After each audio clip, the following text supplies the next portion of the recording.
سلام علیکم دوستان برادرای گرامی، بهزاد هستم از شهر میشیگانی دیترویت. مکازور ببینید، مکازور اینقدر قدش بلند شده است. اون طرف بانوار گرفتن کمتر دیگه خیلتر. از اون طرف راه میگذرم، خیلی زمینی به نهایت کلان بودنش نشون میدم.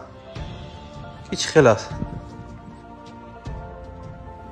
دوستان عزیز، در مسئله کشت جواری مکه امریکا در جهان جای اول میگیرد. دوم خیتای است، بعداً برزیل، ارژانتین، ایندیا، مکزیک، نیر، روسیه.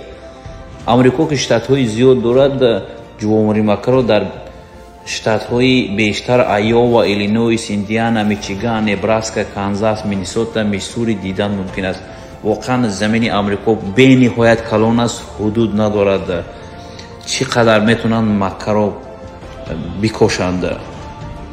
خودتون دیده شده که چقدر زمین هاش کلان هستند. باشید که باشیم. خدا نگهبانی همه ما و شما باشد.